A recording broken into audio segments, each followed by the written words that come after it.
ಎಮಲ್ಸಿಫಿಕೇಶನ್ of fat globules. So emulsification ಅಂದ್ರೇನು? Simple. ಏನು?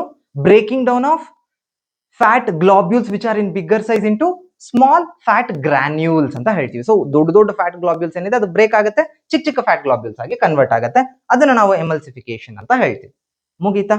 So ಬೈಲ್ juice ಕೆಲಸ ಇಲ್ಲಿಗೆ ಮುಗೀತು. ಸೊ ಆಸಿಡಿಕ್ ಇದ್ದಿದ್ದು ಅಂತ ಡೇಂಜರಸ್ ಸಬ್ಸ್ಟೆನ್ಸ್ ನ ಇಂಟೆಸ್ಟೈನ್ ಹೋಗದೆ ಇರೋ ತರ ಅದನ್ನ ಕನ್ವರ್ಟ್ ಮಾಡಿದ್ದು ಕೆಲಸ ಬೈಲ್ ಜ್ಯೂಸ್. ಸೊ ಬೈಲ್ ಜ್ಯೂಸ್ ಕೆಲಸ ಮುಗೀತು. ಇನ್ನು ಉಳಿದಿರೋದು ಯಾರು? ಪ್ಯಾಂಕ್ರಿಯಾಸ್. ಆಕ್ಚುಯಲ್ ಆಗಿ ಹೇಳಬೇಕು ಅಂದ್ರೆ ಈ ಪ್ಯಾಂಕ್ರಿಯಾಸ್ ಏನಿದೆ ಅಲ್ವಾ, ಇದು ನಮ್ಮ ಆಕ್ಚುಯಲ್ ಡೈಜೆಷನ್ ನ ಹೆಲ್ಪ್ ಮಾಡುತ್ತೆ. ಏನು ಹೆಲ್ಪ್ ಮಾಡ್ತಿದೆ ಆಕ್ಚುಯಲ್ ಡೈಜೆಷನ್ ಅಲ್ಲಿ? ಪ್ಯಾಂಕ್ರಿಯಾಸ್ ಅಲ್ಲಿ 3 ಎನ್ಸೈಮ್ಸ್ ಪ್ರೊಡ್ಯೂಸ್ ಆಗ್ತಿದೆ. ಯಾರ್ಯಾರು? ಫಸ್ಟ್ ಒನ್ ಈಸ್ ಮೌತ್ ಅಲ್ಲಿ ಯಾವುದೋ ಒಂದಿತ್ತು ಎನ್ಸೈಮ್, ಯಾವ್ದು ಗೊತ್ತಿದೆನಾ? S, salivary ಅಮೈಲೇಸ. ಹೌದು, ಕರೆಕ್ಟ್. ಸೊ ಅದೇ ತರ ಅಮೈಲೇಸ್ ಇಲ್ಲೇನಿದೆ ಅದನ್ನ ನಾವು ಪ್ಯಾಂಕ್ರಿಯಾಟಿಕ್ ಅಮೈಲೇಸ್ ಅಂತ ಹೇಳ್ತೀವಿ. ಓಕೆನಾ? ಪ್ಯಾಂಕ್ರಿಯಾಟಿಕ್ ಅಮೈಲೇಸ್ ಪ್ರೆಸೆಂಟ್ ಇದೆ. ಸೊ ಅಮೈಲೇಸ್ ಅಂತ ಹೇಳಿದ ತಕ್ಷಣ ನಿಮ್ಗೆ ಏನ್ ಗೊತ್ತಾಯ್ತಲ್ಲ? ಏನ್ ಮಾಡುತ್ತೆ ಇದು? ಕಾರ್ಬ್ಸ್ ಏನಿದೆ, ಕಾರ್ಬೋಹೈಡ್ರೇಟ್ಸ್, ಅದನ್ನ ಏನ್ ಮಾಡುತ್ತೆ? ಬ್ರೇಕ್ ಡೌನ್ ಮಾಡುತ್ತೆ. ನೆಕ್ಸ್ಟ್ ಪ್ಯಾಂಕ್ರಿಯಾಸ್ ಆದ್ಮೇಲೆ ಪ್ಯಾಂಕ್ರಿಯಾಟಿಕ್ ಅಮೈಲೇಸ್ ಆದ್ಮೇಲೆ ಇನ್ಯಾರಿರೋದು? ಇಲ್ಲೊಬ್ಬ ಹೀರೋ ಬಂದಿದ್ದ, ಯಾರು? ಪೆಪ್ಸಿನ್ ಅಂತ. ಸೊ ಪೆಪ್ಸಿನ್ ನ ಬ್ರದರ್ ಅಂತ ಅನ್ಕೊಳ್ಳಿ ಇವರು. ಯಾರದು? That is trypsin.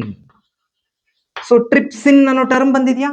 Pepsin protein, trypsin same function. ಏನ್ ಮಾಡುತ್ತೆ? ಪ್ರೋಟೀನ್ ಬ್ರೇಕ್ ಡೌನ್ ಮಾಡುತ್ತೆ. ಪ್ರೋಟೀನ್ ನ ಬ್ರೇಕ್ ಡೌನ್ ಮಾಡೋದಕ್ಕೆ ಶುರು ಮಾಡುತ್ತೆ. ಇನ್ನ ಲಾಸ್ಟ್ ಬೈಲ್ ಜ್ಯೂಸ್ ಬಂದ್ ಏನ್ ಮಾಡಿತ್ತು? ಎಮಲ್ಸಿಫಿಕೇಶನ್ ಆಫ್ ಫ್ಯಾಟ್ ಮಾಡಿತ್ತು, ಫ್ಯಾಟ್ ಬ್ರೇಕ್ ಡೌನ್ ಮಾಡ್ತಲ್ವಾ? ಅದನ್ನ ಯಾರಿಗೆ ಹೆಲ್ಪ್ ಮಾಡ್ತು ಆ ರೀತಿ ಮಾಡಿ ಅಂದ್ರೆ ಲೈಪೇಸ್ ಎನ್ಸೈಮ್ ಗೆ ಹೆಲ್ಪ್ ಮಾಡ್ತು. Because lipase helps in the break down of lipids into fatty acids. ಓಕೆನಾ? ಫ್ಯಾಟಿ ಆಸಿಡ್ಸ್ ಆಗಿ ಬ್ರೇಕ್ ಡೌನ್ ಮಾಡೋದಕ್ಕೆ ಹೆಲ್ಪ್ ಮಾಡುತ್ತೆ. ಪ್ರೋಟೀನ್ ಬ್ರೇಕ್ ಡೌನ್ ಆಗಿ ಟ್ರಿಪ್ಸಿನ್ ಏನ್ ಮಾಡುತ್ತೆ? ಪ್ರೋಟೀನ್ ನ ಅಮೈನೋ ಆಸಿಡ್ಸ್ ಆಗಿ ಬ್ರೇಕ್ ಡೌನ್ ಮಾಡುತ್ತೆ. ಪ್ಯಾಂಕ್ರಿಯಾಟಿಕ್ ಅಮೈಲೇಸ್ ಕಾರ್ಬೋಹೈಡ್ರೇಟ್ಸ್ ನ ಬ್ರೇಕ್ ಡೌನ್ ಮಾಡಿ ಏನ್ ಮಾಡುತ್ತೆ? ಸಿಂಪಲ್ ಶುಗರ್ ಆಗಿ ಕನ್ವರ್ಟ್ ಮಾಡುತ್ತೆ. ಸೊ ಇಷ್ಟೆಲ್ಲ ಆಕ್ಟಿವಿಟಿ ಫೈನಲ್ ಆಗಿ ನಡೆಯೋದು ಸ್ಮಾಲ್ ಇಂಟೆಸ್ಟೈನ್ ಅಲ್ಲಿ. ಅರ್ಥ ಆಯ್ತಾ? ಎಸ್. ಸೊ ಸ್ಮಾಲ್ ಇಂಟೆಸ್ಟೈನ್ ಇದರಲ್ಲಿ ಒಂದು ಇಂಪಾರ್ಟೆಂಟ್ ಪಾಯಿಂಟ್ ಏನು ಅಂದ್ರೆ ಕಂಪ್ಲೀಟ್ ಡೈಜೆಷನ್ ನಮ್ಮ ಬಾಡಿಯಲ್ಲಿ ಎಲ್ಲಿ ಟೇಕ್ಸ್ ಪ್ಲೇಸ್ ಆಗುತ್ತೆ ಅಂದ್ರೆ ದಟ್ ಈಸ್ ಸ್ಮಾಲ್ ಇಂಟೆಸ್ಟೈನ್. ಗೊತ್ತಾಗಿದೆನಾ? ಎಸ್. ಈಗ ಸ್ಮಾಲ್ ಇಂಟೆಸ್ಟೈನ್ ಅಲ್ಲಿ ಕಂಪ್ಲೀಟ್ ಡೈಜೆಷನ್ ಆಗೋಯ್ತು.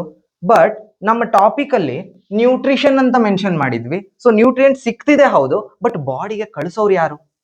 ಅದಕ್ಕೆ ಈ ಸ್ಮಾಲ್ ಇಂಟೆಸ್ಟೈನ್ ಅಲ್ಲಿ ಒಂದು small finger like projections present ಇರುತ್ತೆ. ಅದನ್ನ ನಾವೇನಂತ ಹೇಳ್ತೀವಿ? We call it as villi. Intestinal villi ಹೇಗಿರುತ್ತೆ? Tiny finger like projection.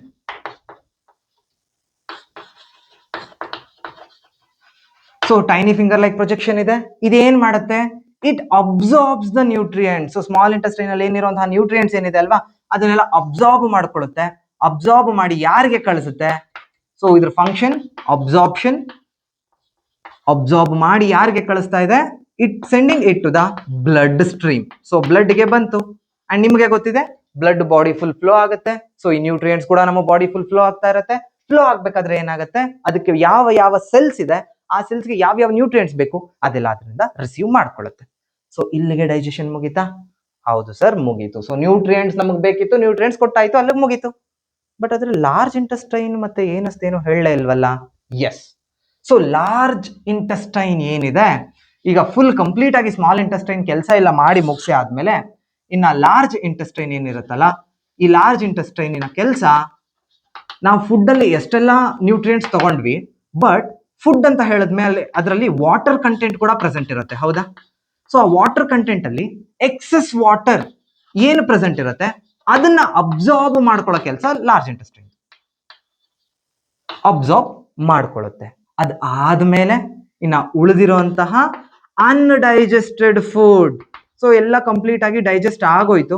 ಇನ್ನು ಉಳಿದಿರೋದು ಬರೀ ಅನ್ಡೈಜೆಸ್ಟೆಡ್ ಫುಡ್ ಮೆಟೀರಿಯಲ್. ಈ ಫುಡ್ ಮೆಟೀರಿಯಲ್ ಏನ್ ಮಾಡುತ್ತೆ? ಇಲ್ಲಿಂದ ಬಾಡಿಯಿಂದ ಔಟ್ಸೈಡ್ ಹಾಕುತ್ತೆ. ಸೊ ಅನ್ಡೈಜೆಸ್ಟೆಡ್ ಫುಡ್ ನ ನಮ್ಮ ಬಾಡಿಯಿಂದ ಔಟ್ಸೈಡ್ ಹಾಕಬೇಕು ಅಂದ್ರೆ ಯಾವ್ದ್ರ ಮುಖಾಂತರ ಆಗುತ್ತೆ? Through anus. ಏನಾಗುತ್ತೆ? It will be expelled out. ಹೌದಾ? ಸೊ ಫುಡ್ ಬಂದು ಎಕ್ಸ್ಪೆಲ್ ಆಯ್ತು. ಸೊ ಆಕ್ಚುಯಲ್ ಆಗಿ ನಾವು ತಿನ್ನುವಂತಹ ಫುಡ್, ಇವಾಗ ಫಾರ್ ಎಕ್ಸಾಂಪಲ್ ಒಂದು ಆಪಲ್ ನಾನು ತಿಂತಾ ಇದ್ದೀನಿ ಅಂತ ಹೇಳಿದ್ರೆ, ಆಪಲ್ ತಿಂದಿದ್ದು ಹೌದು, ಬಟ್ ಆಪಲ್ ಸುಮ್ನೆ ಡೈರೆಕ್ಟ್ ಆಗಿ ಹೋಗಿ ಸ್ಟಮಕ್ ಅಲ್ಲಿ ಡೈಜೆಸ್ಟ್ ಆಗ್ಬಿಡುತ್ತೆ ಅಂದ್ರೆ ಇಲ್ವೇ ಇಲ್ಲ. ಇಲ್ಲಿ ನಮಗೆ ಇಷ್ಟೆಲ್ಲಾ ಎಂಜೈಮ್ಸ್ಗಳು ಇನ್ವಾಲ್ವ್ ಆಗಿರುತ್ತೆ, ಇಷ್ಟೆಲ್ಲ ಆರ್ಗನ್ಸ್ ಇನ್ವಾಲ್ವ್ ಆಗಿರುತ್ತೆ, ಅದರಿಂದ ಬರುವಂತಹ ನ್ಯೂಟ್ರಿಯೆಂಟ್ಸ್ ಬ್ಲಡ್ ಸ್ಟ್ರೀಮ್ ಅಲ್ಲಿ ಫ್ಲೋ ಆಗುತ್ತೆ. ಲೇಟರ್ ಆನ್ ಅದರಿಂದ ನೆಕ್ಸ್ಟ್ ಮೆಟಬಾಲಿಕ್ ಆಕ್ಟಿವಿಟೀಸ್ ಏನಿರುತ್ತೆ ಅದು ಕ್ಯಾರಿ ಔಟ್ ಆಗುತ್ತೆ. ಸೊ ಇಷ್ಟು ಕಾನ್ಸೆಪ್ಟ್ ಅರ್ಥ ಆಗಿದೆನಾ? ಎಸ್, ಗೊತ್ತಾಗಿದೆ, ಹೌದಾ? ಓಕೆ, ಈ ಕಾನ್ಸೆಪ್ಟ್ ನಿಮ್ಗೆ ಚೆನ್ನಾಗಿ ಅರ್ಥ ಆಗಿದೆ ಅಂತ ಅನ್ಕೊಳ್ತೀನಿ. ಸೊ ಇದೇ ರೀತಿಯಲ್ಲಿ ಇನ್ನೊಂದಷ್ಟು ಇನ್ಫಾರ್ಮೇಶನ್ಸ್ ನಾನು ಇದೇ ರೀತಿ ಕೊಡ್ತಾ ಇರ್ತೀನಿ. ಸೊ ಇದೇ ಟಾಪಿಕ್ ನ ತುಂಬಾ ಈಸಿಯಾಗಿ ಕಲಿಯೋಣ. Okay, thank you, bye bye.